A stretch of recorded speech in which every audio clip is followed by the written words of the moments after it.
Jaipur metal आपने सुना होगा, जहां हजारों परिवार एक ही झटके में सड़कों पर आ गए। अच्छा खासा जीवन चल रहा था, लेकिन लापरवाहियां, उद्योगपतियों की, सरकार की नाकामी, जयपुर मेटल के हजारों लोग अभी भी एक आशा लगाए बैठे हैं कि न्याय उन्हें मिलेगा। अक्सर ये परिस्थितियां आती है कि आज हल हो जाएगा, कल हल हो जाएगा, लेकिन मेज पर आने के बाद समझौता नहीं हो पा रहा है। कई नेता खड़े होते हैं और समझौते के कगार पर आते हैं, समझौता विफल होता है। फिर नए नेता खड़े होते हैं, समझौते के कगार पर आते हैं, फिर समझौता विफल होता है। अब ये एक नया मामला और आ गया है। कुछ लोगों का आरोप है कि जयपुर मेटल की जो ज़मीन है, जिसे जयपुर मेटल की माना जा रहा है, वह वास्तव में जयपुर मेटल की भूमि नहीं है। वह अरबों रुपए की भूमि सरकार की है, राजस्थान सरकार की है। फिर जयपुर मेटल को कैसे वह भूमि दी जा रही है, कैसे जयपुर मेटल के खाते में यह भूमि चढ़ा दी गई, यह भी एक बहुत बड़ा घोटाला नज़र आ रहा है। हम जयपुर विकास प्राधिकरण में गए तो किसी और कार्य के लिए थे, लेकिन जयपुर मेटल से जुड़े, संघर्ष समिति से जुड़े कुछ लोगों ने जैसे ही देखा तो उन्होंने हमें वहीं एक प्रकार से धर दबोच ही लिया और कहा, अरे आप तो गांधी टीवी वाले हो, आप हमें न्याय दिला सकते हो, आपके बारे में काफ़ी सुना है, आप हमेशा लड़ते हो और बिकते नहीं हो, रुकते नहीं हो, और आप ही हमें न्याय दिला सकते हो। तो जयपुर विकास प्राधिकरण के जोन 5 के डीसी के कार्यालय के सामने ही, जो उस समय जोन 2 में बैठे थे, यह इंटरव्यू हमने ले डाला। और ये शुरुआत है जयपुर मेटल के हजारों परिवारों को न्याय दिलाने के लिए। उन्होंने जो विश्वास गांधी टीवी पर जताया है, हम कोशिश करेंगे कि उस विश्वास पर खरे उतरें और उन्हें न्याय मिले। यह भी एक सोचने वाली बात है कि आखिर इतने लंबे समय से यह मामला हल क्यों नहीं हो रहा है, जबकि यह मामला हल होने से जयपुर मेटल से जुड़े लोगों को और जयपुर मेटल से जुड़े अधिकारियों को, जयपुर मेटल से जुड़े सरकारी महकमे को और अन्य उद्योगपतियों को बड़ा लाभ होना है।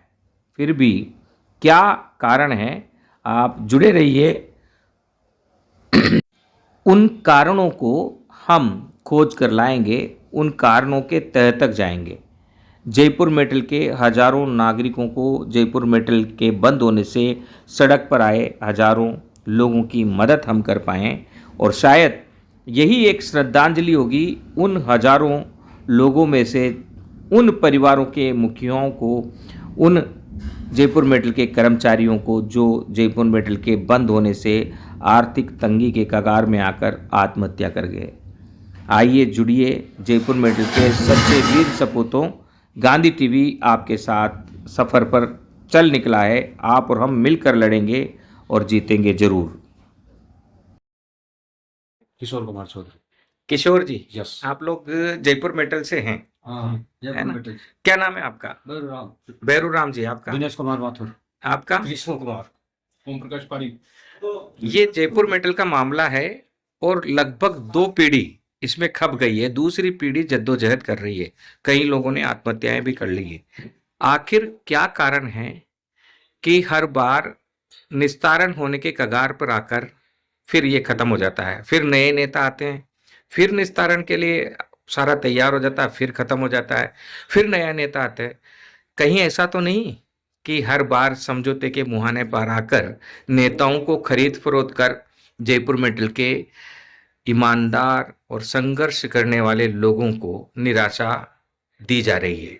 एक और बात हमारे सामने आई है कि ये जमीन जयपुर विकास प्राधिकरण की है। क्या कहना है आपका? हमारा कहना ये है कि आपने जो भी कहा सर, तो ये बिल्कुल सत्य बात है कि ये जयपुर मेटल का जैसे ही निवारण नजदीक आता है, गवर्नमेंटें 5-5 7-7 गवर्नमेंटें चेंज हो गई, इसमें बहुत बड़ा एक मतलब एक गड़बड़ झाला नजर आया, क्योंकि जब जयपुर मेटल का निर्णय जब नजदीक आने की संभावना होती है, बिल्कुल नजदीक आ जाता है मामला, तो इसमें क्या हुआ कि मतलब ये जो 1991 और 1977 के अंदर जो कबाड़ी से जयपुर मेटल को टेक ओवर किया था, तो उस टाइम पे क्या हुआ था कि मतलब 10% का जो शेयर था ना, जो ज्यादातर गुजरातियों का था, तो ये गुजरातियों का जो बुलाया गया तो 10% के हिसाब से पैसे लेके वो चले गए। अब इसमें क्या हुआ कि जो ये 29 बीघा जो जमीन है ना, इसकी जो मूल जो दस्तावेज थे, मूल जो कागज थे, मूल जो इसकी जो रिकवरी थी, और इसके जो खसरा नंबर थे, और इसका नामांकन संख्या एसडीएम, तहसीलदार, पटवारी वगैरह वगैरह, तो इसमें क्या हुआ कि मतलब जो कोर्ट के अंदर जो मामला चल रहा है, उसमें एक पन्ने के नीचे दबा के, एक कागज के पन्ने के नीचे दबा के,